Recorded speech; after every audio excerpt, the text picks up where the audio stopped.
Welcome to the Terrific Tips for Business podcast. And today I have the one, the only Scott Aaron with me. And I know some of you are thinking, who the hell is Scott Aaron? So let me tell you who Scott Aaron is. And I'm really excited that he's here on the show. We actually met through a podcast syndication, profile network that exists, and there's a couple of those out there. So it's really cool that we're able to develop interesting and new relationships through all of these new networks that exist.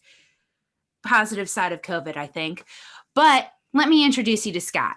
He is an internationally acclaimed and award-winning online marketer. Okay, guys, I'm a marketer too, so this is going to be a great conversation. He's a best-selling author. He's a top podcaster and speaker, and he's the go-to specialist when it comes to converting traffic, establishing connections, and creating residual income using LinkedIn and building personal brands. So now you know why he's on the show, right? He's going to drop some serious knowledge on LinkedIn for us today. He's really immersed himself in learning LinkedIn and social media strategies, and he really quickly gained traction as a leader in generating massive results for other entrepreneurs, online business owners, and business coaches. He's really passionate about being that guide for fellow entrepreneurs to help them achieve the success that they are looking for while building their own network organically and without complicated, costly marketing tactics. Please join me in welcoming Scott to the show. Scott, thanks for being here today. Hi, Terry. It's an honor and a privilege. And, thank you for the warm introduction. And again, we met on matchmaker.fm. So for any podcasters out there, the way that I describe it, it's the Tinder for podcasters. This is where you basically can connect with other like-minded podcasters, where you can then, help, connect and collaborate with each other. So I'm just grateful for that platform, and obviously grateful to be here as well. I'm so glad. Thank you for name dropping where we actually had met. It had escaped me because I have a couple that I'm on. So thank you. I appreciate that. Absolutely. Yeah, it's been a wonderful experience to be on some of these podcast matchmaker systems that are out there. So Scott, you've been in the world of LinkedIn for a long time. LinkedIn's gone through a lot of changes. What's something that you have seen recently, given the state of things happening in LinkedIn space, and how can we kind of capitalize on that or maximize our opportunity there? Yeah, I mean, the two big things that have recently changed, and I would say recently, as in the last quarter of 2020, has been the uptick in video content. And I just posted earlier this morning a little infographic and 8 tips on the benefits of video, video creation on LinkedIn, because what I found is when anyone is looking to get into online marketing, or they have a business that they're looking to take online, the easiest thing to do is just post. You write something, you post it, and you're done. Mm-hmm. But what I found that is most impactful is going the extra mile, doing a little bit more than everyone else. And I'll be honest, it takes time to sit down and record a video, and to transcribe it, and to put the captions on there, and write content that goes above it. But it really makes that much of a difference. Video content, not just on LinkedIn, but on social media in general, is the best way to build the know, like, and trust factor with your audience. So if you're listening to this and you're in marketing, and you have an online business, and you're looking to really build and scale, you're going to have to put yourself out there. The funny thing is, Terry, so many people have no problem videotaping their kids, their loved ones, their pets, but as soon as the camera flips around on them, it's like they're frozen. They don't know what to say. They don't know what to do. And again, it is uncomfortable in the beginning, just like anything. But I always tell people, doing one video a week on LinkedIn will start to separate you from everyone else, because there's only 3 million people on the platform producing at least one piece of content per week. So that means the other 657 million people are just consuming content. So be Mm, a be a content producer instead of a content consumer. That's number one. Number that's such two, a great tip. Wait, before we go on, be a content producer, not just a content consumer. And Scott, I do these podcasts via video as well. I share them out on YouTube. I post them up on LinkedIn. But I too, even as a marketer, don't often think about getting in front of the camera on a weekly basis, other than my podcast, to show my face in those social media platforms. So reiterating again the value of, yes, you're going to be awkward at first. Yes, you might not exactly know what the hell you're saying or why you're there to say it, but do it anyway, because over time, it's the habit. And Seth Godin talked about this in a podcast that I listened to yesterday. It is the habit that helps to build the traction, that helps to build the momentum. So start with the habit of signing in and doing a video. And that's such a great tip. So thank you. Be a content creator. Okay, number two. yeah, the interesting thing is that everybody has a first. Everyone has a first podcast episode. Everybody has a first post. Everyone has a first video. So everyone starts in the same place. So it's already been done. And I'll come back to that. But number two, the one other thing that I've been taking advantage of every single week now, and I started doing this every Saturday on LinkedIn, is I do a poll. So I'm always in market research mode, because I think the other mistake that a lot of online marketers make is they post things that they want to talk about, what they feel is important to them in their business, not what's important to the consumer and not what's important to the viewer in their network. So what I always advise people to do, and this is what I do to help me create content, is I post a question. And on LinkedIn, when you go on the main page, you click on create a post, and it's going to give you options. You can give kudos to someone, and you can even create a poll. And it'll say, what is your poll question? So you create a poll question, just like on Facebook or Instagram, and you write 3 to 5 different options. Prime example, I did one last Saturday, and my poll question was, what are you struggling most in business with? And it was finding ways to network, staying organized, creating a morning routine, being consistent. And it doesn't matter how many people vote. I think 20 or 30 people voted, but you can look at the analytics of that and you can see where the disparity is of where most people are struggling. So if out of those 30 people, 50 to 60% say that they're struggling with being consistent, now I know there's a pain point within my network. Mm-hmm. So then I can take that information and I can create a video or an infograph or a post on 3 or 4 ways of how to stay consistent in growing your business, which again is not speaking about what I want to talk about. It's speaking to what the viewers in my network want to learn. And I think this is the thing that people need to understand on LinkedIn. Yes, it's a platform for content creators, but it's a platform for content educators. That's why people are on LinkedIn. They're on there to network. I've had 2 or 3 people hire me just in the last 2 weeks solely based on the content that I've been providing to the network, because they see me now as an authoritative figure or an educator or an information source. And they're like, wow, if he's giving this kind of information away for free, just imagine what it would be like to work with him personally. And I invest in myself with what he knows. I'm so glad you brought that point up, because I hear all the time from business owners, and you probably do too, that I don't want to share too much, because if I give too much away, then I have nothing that I can charge for. And I always look at it like what you share is the tip of the iceberg. And everybody knows the more you're willing to give away, the more you must know, the deeper that iceberg must go. Because if you can give away this amount of information, then the iceberg must be infinite. with what you know. And so there's more of an attraction, there's more of a draw to hire you because you're viewed as that expert in the area. But I love the tip of polling the audience. And I have a question as it relates to that, because I know people listening are thinking, great, I can ask a question. I've asked questions before, and crickets, nobody responds. So do you use a certain hashtag? Do you tag people? Like, how do you get them to pay attention to the fact that you've asked a question?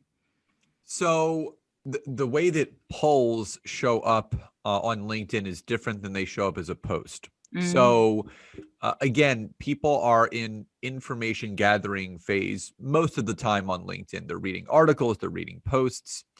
And the thing that you can do is, number one, yes, you can use certain hashtags. And so what LinkedIn has done, where people use hashtags on Instagram for a different purpose. So people use Instagram hashtags.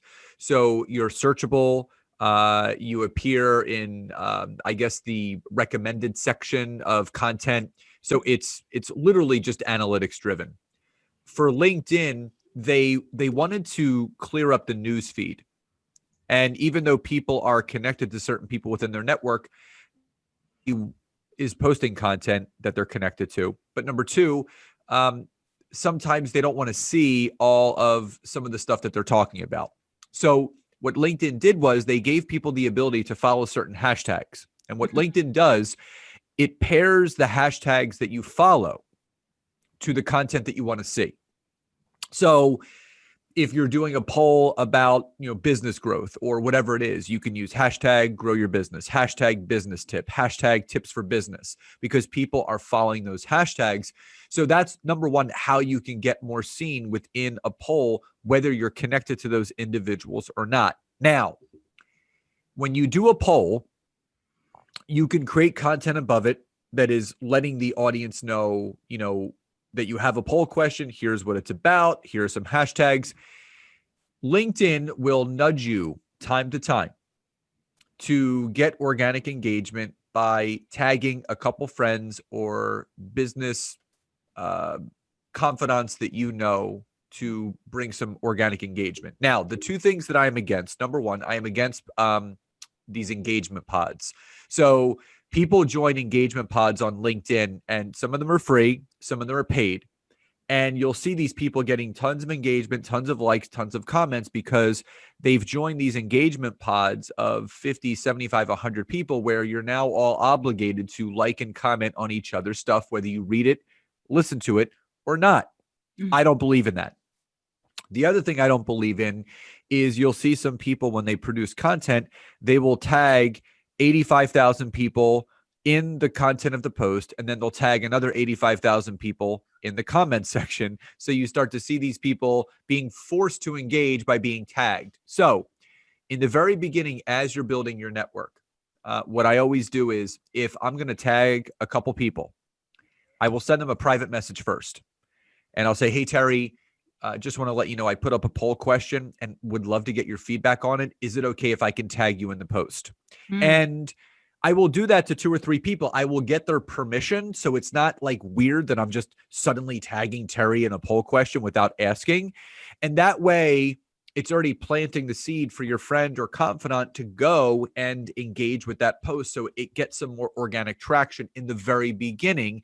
Then, as you are more consistent day after day, week after week, month after month on LinkedIn, you're going to find that there's more organic engagement happening within your network. Now, the other thing I'll tell you with polls is there's more people that look at the content rather than engage with the content. So just to give you an example, the poll I did got close to 30 votes, but it also got viewed by 500 people.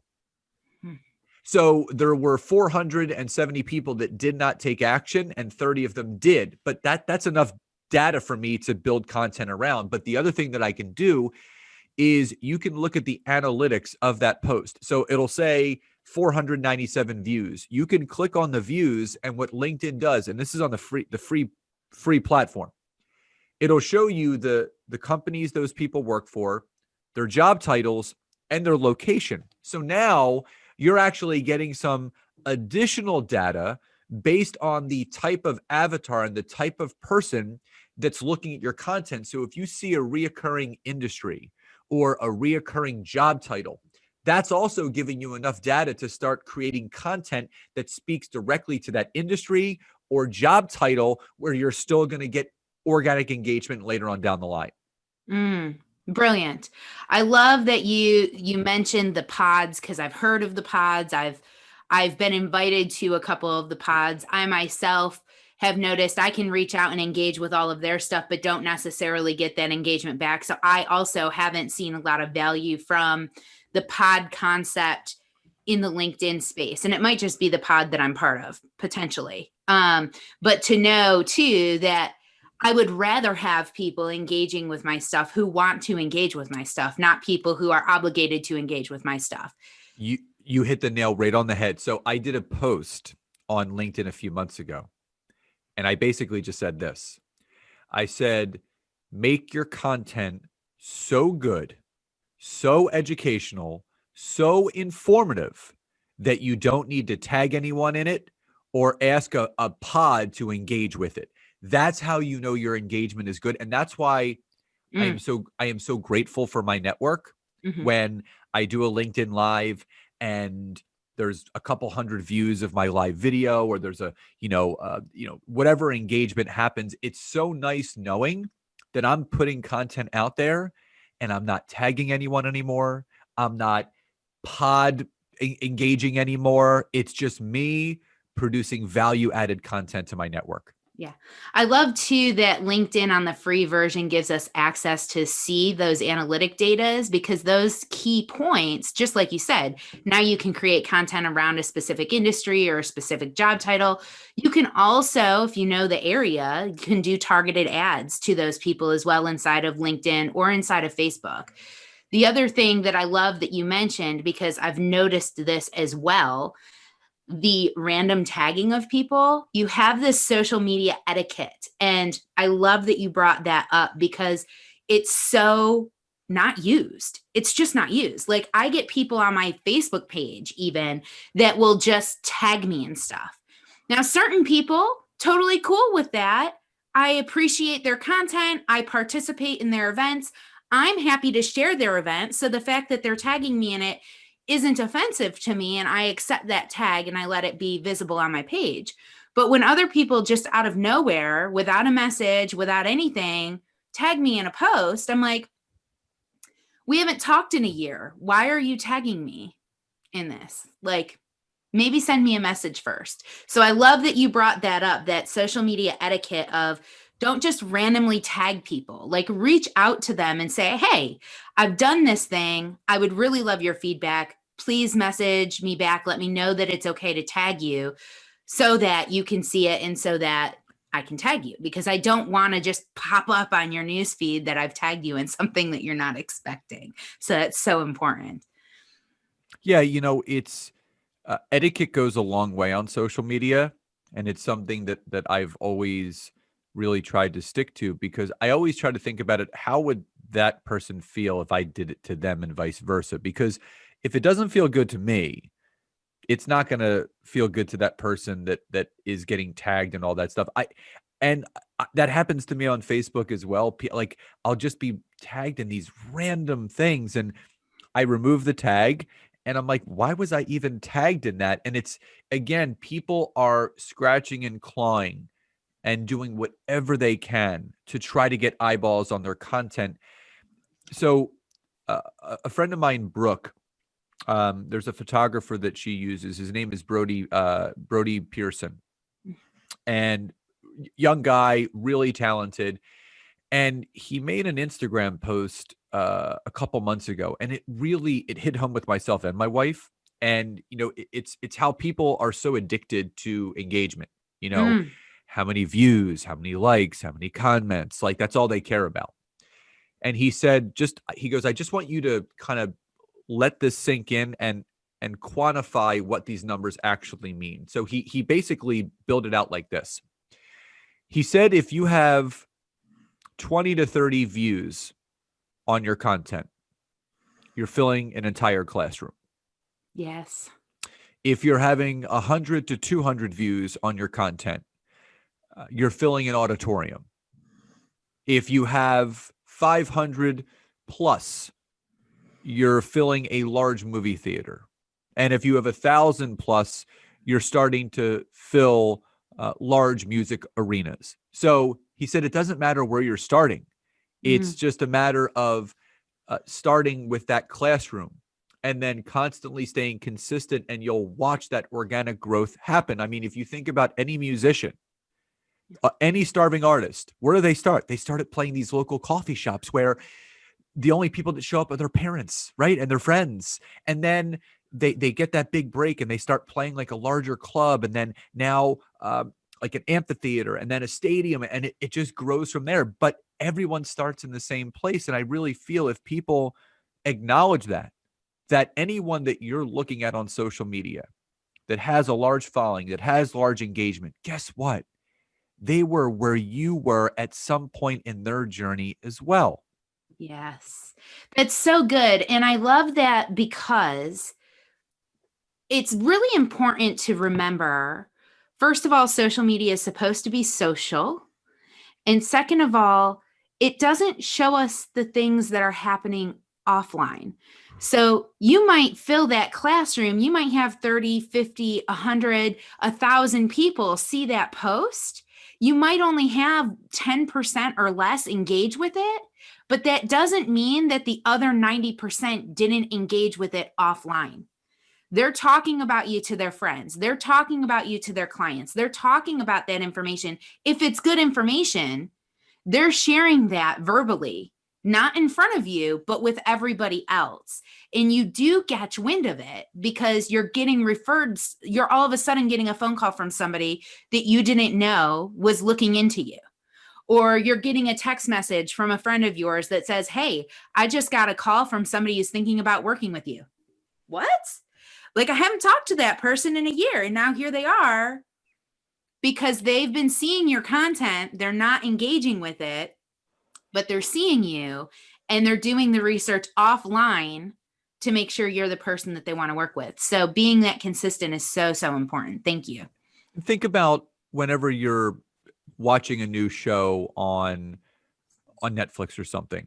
We're watching one on Amazon Prime called Upload. It's really, really cool. It's a very interesting show. But think about how many reviews, right, are on the show. I mean, there could be hundreds and thousands of reviews, but there's millions of people that watch it that don't review it. So there's always a greater percentage of viewers that don't take action as opposed to viewers that do take action. But again, and what do we quantify? We quantify and measure our success and our worth by the people that do take action as opposed to the ones that aren't taking action. Right. So why do you suppose that is? Why is it that so many more people are watching or seeing, but they're not engaging? Is it like a fear of running out of likes or comments in a day? No, I think it's more for the end user. Everyone does it for their own sole purpose. So when someone is watching a piece of content and you can tell them, like when I do Facebook Lives, I always tell people, hey, if you're popping on, say hi and where you're coming in from, tag some people, share this video. And I did a video yesterday. It got viewed by a little over 200 people, and about 8 or 9 people said hi, and the other 200 something didn't. Out of the 200 and something people, only one person shared it. One person tagged some people. And then I had a free gift for people. And I said, all you have to do is just type in free in the chat box, and I'm going to send you a little something for, popping on today. So out of the 200 and something people that viewed it, 4 people typed in free. So again, sometimes people have a fear of being seen. They have a fear of being noticed. So a lot of people, what they'll do is when you scroll onto a video, whether it's a live video on Facebook or Instagram, or Facebook, how many times have you clicked on a live video and you're like, oh shit, I didn't mean to do that. And you log off really quickly because you don't want them to notice that you jumped on, right? So what a lot of people do is they will just hit the volume button and just watch along without having to engage with the producer of the content, because everyone has a fear of that judgment. What's this person going to think? Do they think I need help? Is there something wrong with me? So they like to do things quietly in the background. Now, the notion that I have, Terry, of when I'm producing content, and this is the advice I would give to anyone that's listening to this or watching this. Number one, what you have to remember and what you need to pretend that social media, starting today, disengaged the ability you have to like someone's content or comment or share or tag. And all you can do was see people's content. That's it. So you don't know how many people are liking, are commenting, are engaging.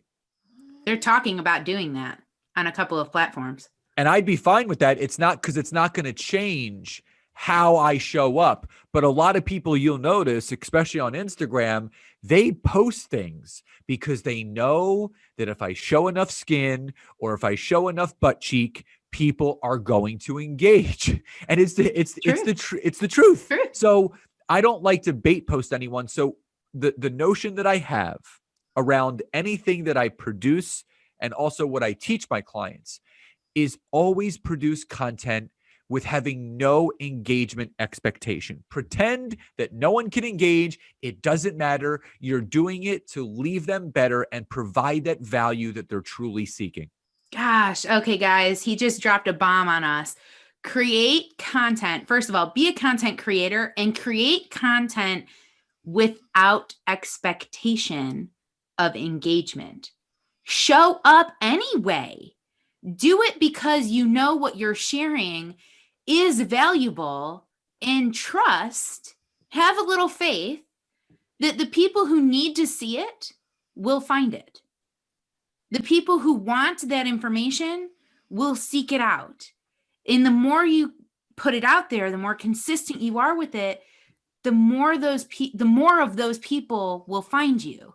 And that's so good, because a lot of times in marketing, particularly, we get twisted and tied up in the analytics.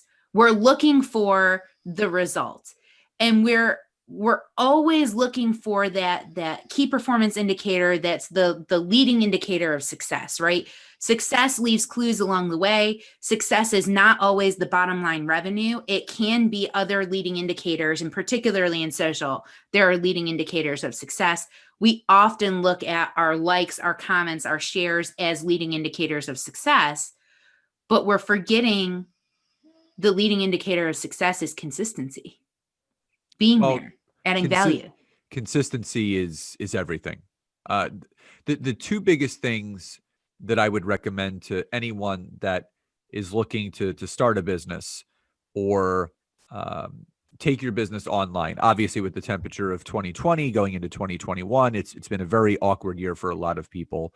My wife and I, our business has been online for the last 4 years, so we're used to this, and obviously we are very sympathetic and empathetic to those that aren't. That's why we're providing more content and more value than ever.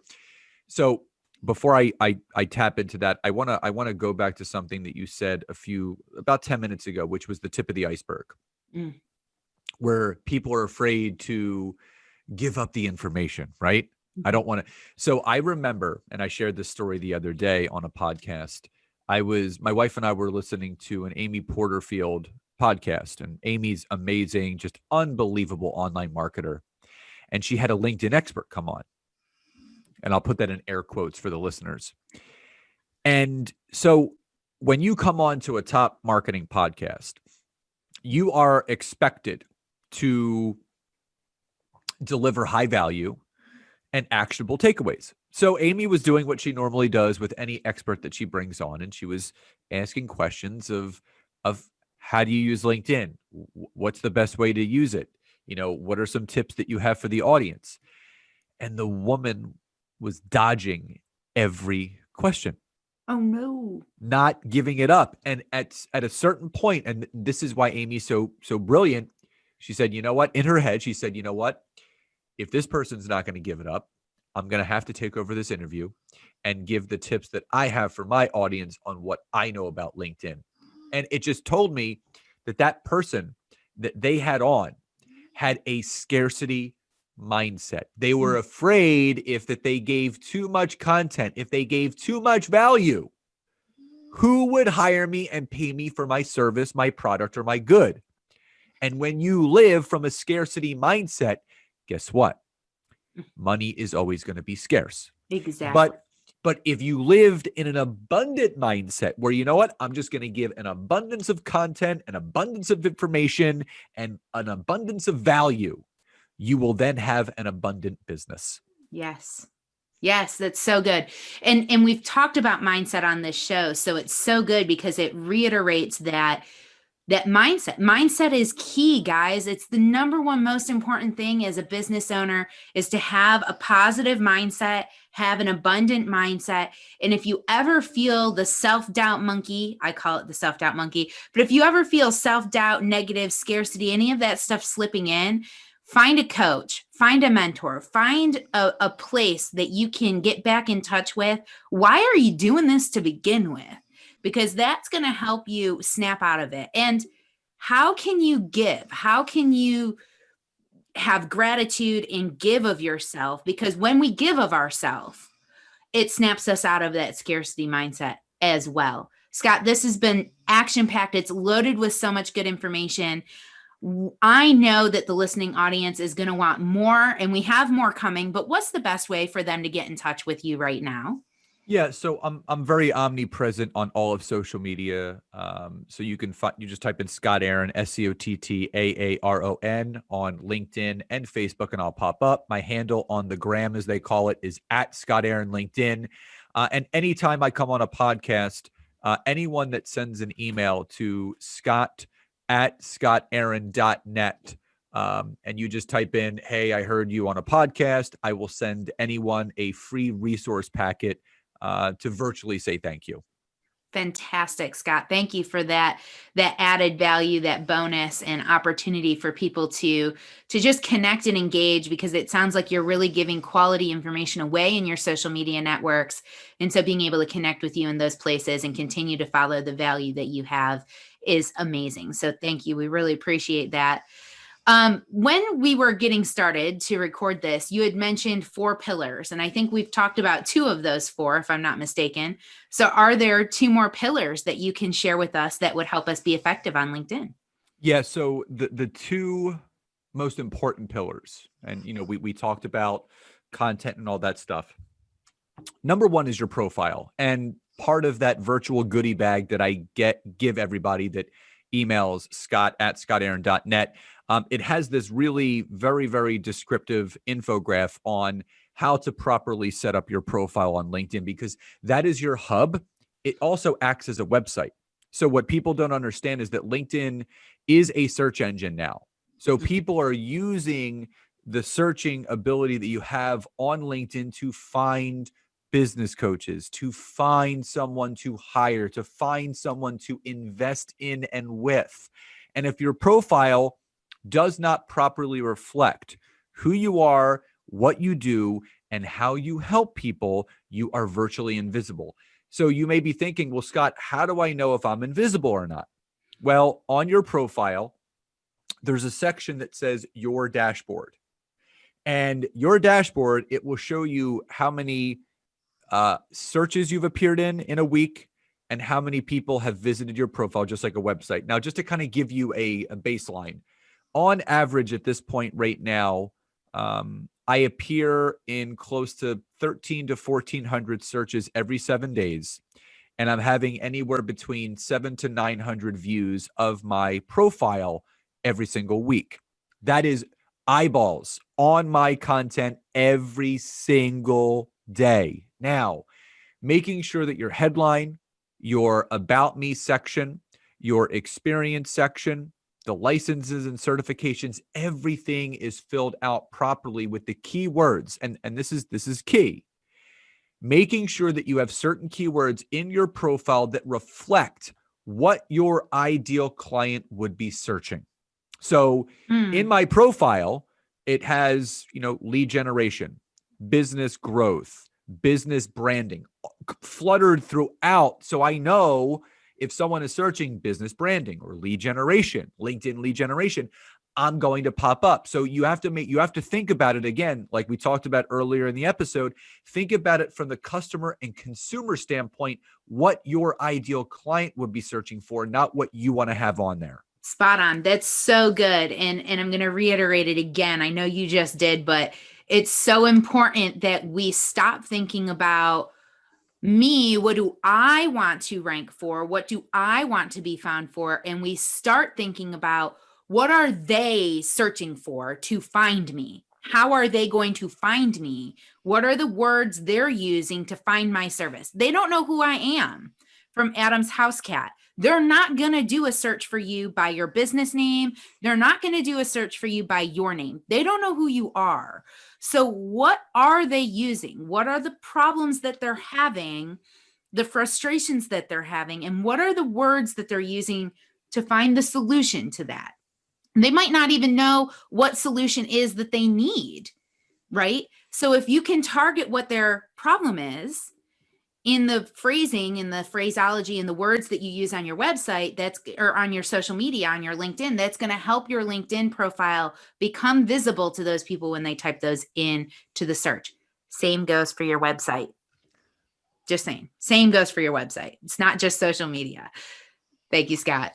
Absolutely. No, you're spot on. It's the same exact thing. You have, and here's how you know. So if you actually go onto Google, and this is how you'll know if your profile is optimized, and you search for your name, if the first page towards the top, I would say between the first 1 to 4 search results is not your LinkedIn profile, it's not optimized. So if someone searches me, they search Scott Aaron, typically what comes up, number 1 is my website because it's scottaaron.net.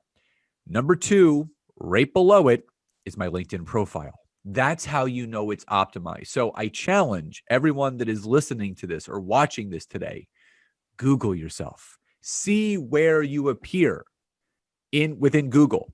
Are you the first page? Are you the second page? Is your LinkedIn profile nowhere found?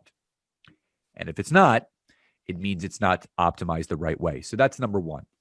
And if it is showing up, make sure you click on it and engage with it, because that's an indicator to Google that what you have searched for and found is what you are looking for. If you don't engage with yourself, you're indicating to Google what you searched for and found was not what you were looking for, and it will adjust its search rankings and algorithms based on the lack of engagement just as much as it does on the engagement. So if you do a search for yourself, don't do it very often, once a month maybe, and make sure you engage with the results. And don't just like hit the page and then jump back off. Hit the page, scope around, click on a couple of things. That Google tracks all of that. And that same goes for your website as it does for your social media. If you engage with it, you're telling Google, this was what I was looking for. I found what I was looking for. Keep ranking it here. Okay, number 2.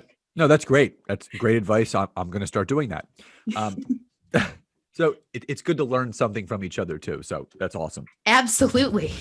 Number 2, and probably the most important outside of what we've already discussed.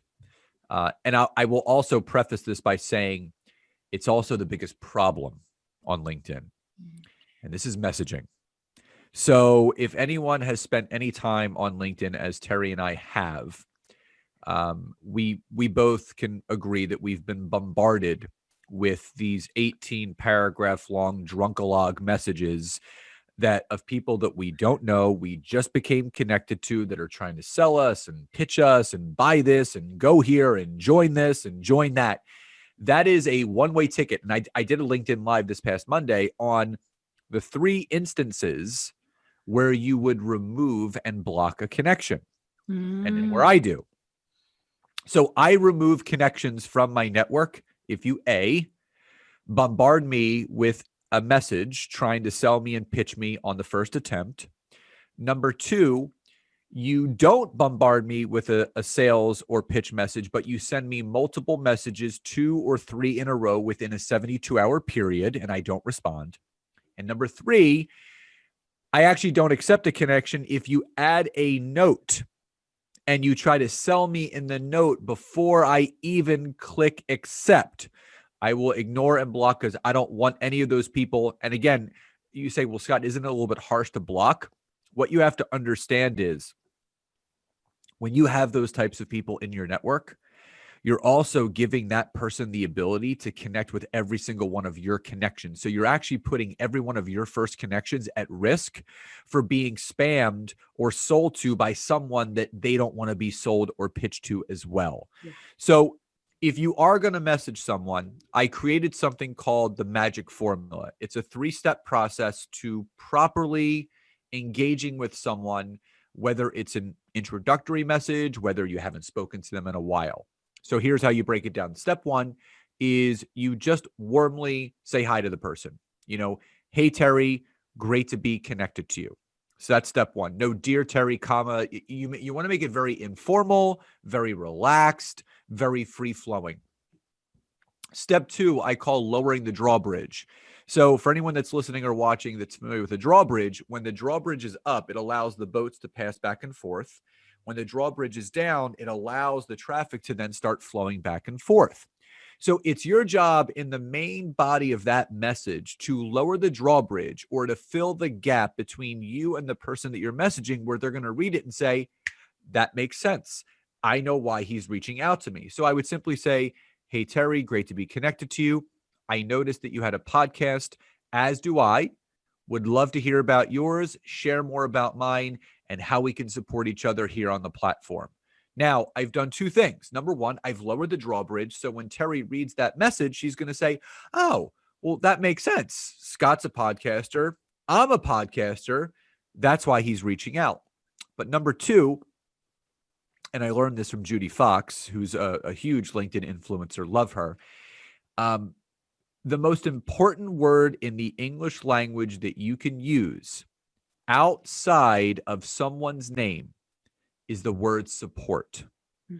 So it's been scientifically proven that when someone reads the word support and they say it in their head, it triggers their brain to release a chemical called oxytocin. And for those that are not familiar with oxytocin, that is the feel-good chemical that your body and brain produces when you're warm and fuzzy and butterflies, just like serotonin or dopamine or endorphins or cortisol, which is our stress hormone. So the person is feeling good as they're reading this message. The third and final part of the Magic Formula is what I call a CTA, a call to action. Statements lead to nowhere. Questions lead to answers. So if I was just to say, Terry, let me know if you're open to talking, or let me know when's good for you, I haven't asked, so she's not going to reply back. But if I said, do you have any time this week or next week for a call or a Zoom, that's going to prompt a response. So you have to ASK to GET. You have to ask in order to get. So following that 3 basic step process in messaging your new contacts, the misnomer is this. Everyone says, oh, I teach people how to get leads on LinkedIn. Here's the deal, and here's the truth. My 8-year-old can get leads on LinkedIn. All he has to do is hit the connect button if I show him on my phone. But here's where I am a master at. It's converting the lead into an actual conversation with a human being. And that happens in the messaging. I don't care if you're working with someone, they're like, well, Scott, someone got me 100 new leads this week. Okay, well, that's 100 new connections. How many of those 100 new connections actually converted into calls? And just to kind of give an example, there's a gentleman that I'm working with in Australia right now. In 3 weeks, he's grown his network tremendously in 3 weeks, but he's booked 45 new discovery calls in 21 days, just following a very simple system that I created. So I don't want people to misunderstand. LinkedIn is the easiest place to get a lead, and that's called a connection. But if you don't have the right strategy in place to convert that lead into a phone call, the connections are a waste. So make sure they're meaningful and you're doing things as genuinely and authentically as possible. What I love about this too is my friend Rock Thomas was on a call the other day, last Tuesday actually, with Infinity X, which is another podcast you should get plugged into. If you're not a listener already, they always have amazing people. But Rock Thomas has 42 streams of income. And what he said in that podcast was, you have to ask to get. And Scott just said that too. So don't be afraid to ask, because you're never going to get anywhere if you don't ask the question. You have to ask the question. And I feel like when it comes to messaging sometimes, because I've been reaching out to people in my LinkedIn sphere as well to connect, to invite people on the podcast, to invite people to other networking opportunities that I have access to. And I have noticed they read my message, they check out my profile, they say nothing. And it's like they're afraid I'm trying to sell them something just because they looked at my profile. And it's like, I'm just inviting you to an opportunity. You don't get invited to the opportunity if you don't say anything back. You have to respond to get invited to the opportunity. The opportunity is not for me to sell you. The opportunity is for you to sell you. Here's another platform for you to sell you. And so it's really important that if you're getting one of these messages that's truly about connecting, that you take the time to find out why. Like, let's connect back. It's not always a sales pitch. I know, because Scott and I have talked about this, and several other LinkedIn people have talked about this. We do get bombarded with those sales scripts all the time. But don't walk into a new relationship assuming that that's what's going to be on the other end of that message. Ask first, figure out what that message is about, and see where it can go. Because you don't know what's going to be on the other side. I love that you mentioned being authentic too. That's so, so important. Don't use, automation is great. We love automation. It streamlines things. The biggest challenge with automation is it's a canned message. It's not personal. And you can't automate human connection. The most valuable business tool that every business owner has, it's right in their back pocket. It's their ability to create human connection with another person. If you want people to buy from you, if you want people to hire you, if you want to create more revenue, you have to create more relationships first. The real currency in business is actually not the product, the good, or the service that you provide. The real currency is the relationships that you've been building, because those relationships are what create the revenue in your business. And if you automate that process, you're removing the most valuable currency that we all have. Right. Well, and think about it, guys, and gals listening, think about it. Do you do business with people that you don't know, like, or trust? We all do business with people at the end of the day, not businesses. And we choose to do business with people who've shown us how they do what they do, why they do what they do, and shown us that they give a crap about us. You can't automate the give a crap. Can't automate it. You've got to show up. You've got to be authentic. You've got to provide that value. Oh my gosh, Scott, this is so good. I know we're not to the end of your 4 pillars yet, so I'm going to stop talking so you can share them. Yeah. So the last 2 pillars, number 1 is really figuring out, again, who your avatar is. And I always tell people a great exercise to go through, and I challenge everyone to do this, is to take some time this weekend or one day this week and write down on a piece of paper the ideal customer. And I always do this when I do my master classes, and I always tell people, who's your ideal customer? They're like, a guy, a girl, a mom, a dad. No, that's from a personal standpoint. You need to write down your professional avatar. So for me, if I was doing my own exercise, I would write down on a piece of paper, business coaches, podcasters, authors, speakers, online marketers. So that is my business avatar, because once you can define your business avatar, you can then use the searching feature on LinkedIn to then search and connect for those individuals, and obviously putting the piece of the magic formula in there as well. And here's the thing. I have never paid for anything on LinkedIn. I don't have premium. I don't have Navigator. I don't have Recruiter, and I haven't run ads. Everything that I've built, I've gone from about 380 connections to close to 28,000 in the last 4 years organically. It's just about slow and steady always wins the race. And that's the thing. You provide that value, you will grow your network. And the fourth and final pillar, and we've touched on this earlier, is content creation. The easiest thing that people can do to get started is commit. You don't have to post every day. You don't. Yeah. 3 days a week. If you commit to Monday, Wednesday, and Friday, putting out a piece of content, whether it's a video, an article, or a general post that does one of two things: educates your audience on something and informs your audience. So if anyone follows me on LinkedIn, you'll notice every single post that I do is a how-to, it's a list, or it's a tip post. Because again, I want people to go to my profile. I want people to go to my activity and see nothing but education and information, because it's all value added. So again, it goes back to that tip of the iceberg. All the great stuff is underneath, but people are looking at the tip of the iceberg. But that's how you get to build that know, like, and trust factor. Yes. But the big thing is this: you don't have to start with video. I don't force people to do anything that they don't want to do. And, people get ready all the time.